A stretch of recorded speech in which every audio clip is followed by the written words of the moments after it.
আজকে আজকে মূলত মেসেজ হচ্ছে অন্তর্বর্তীকালীন সরকারের একজন উপদেষ্টাকে আমরা দেখেছি যে ফ্যাসিস্ট গভর্নমেন্টকে, খুনি গভর্নমেন্টকে তারা পুনর্বাসনের জন্য বিভিন্ন বক্তব্য দিচ্ছেন। এই পুনর্বাসন বক্তব্যকে আমরা প্রত্যাখ্যান করেছি।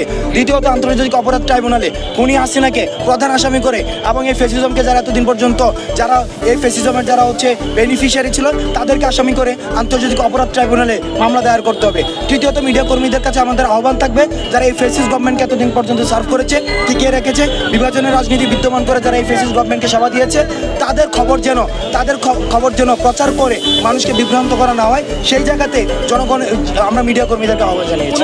দেখুন, আমাদের এই পর্যন্ত যত ধরনের কু হয়েছে সবগুলো কু ঠেকিয়ে দিয়েছে। 15 আগস্ট নিয়ে যদি বাংলাদেশকে একটু অস্থিতিশীল কোনো কার্যক্রম করতে চায়, আমাদের এই অভ্যুত্থানটিকে প্রশ্নবিদ্ধ করতে চায়, সেটিও কেউ ছাত্র নাগরিক ঠেকিয়ে দিবে। ছাত্র নাগরিকের চাহিদার ভিত্তিতে দেওয়া হয়েছে।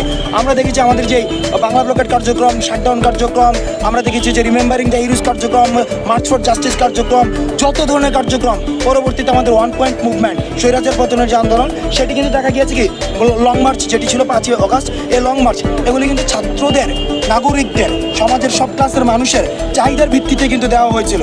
অর্থাৎ সেই জায়গায় আমরা সমন্বয়ক যারা রয়েছি, আমরা সমন্বয়করা শুধুমাত্র সমন্বয় করেছি।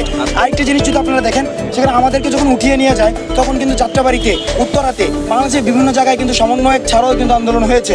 অর্থাৎ এই আন্দোলনের একটি গুরুত্বপূর্ণ বিষয় হচ্ছে সমন্বয়ক থাকছে কি থাকছে না সেটা মুখ্য না, মুখ্য হচ্ছে যদি নির্যাতন হয় সেখানে নির্যাতনের বিরুদ্ধে ছাত্র নাগরিক দাঁড়িয়ে যায়।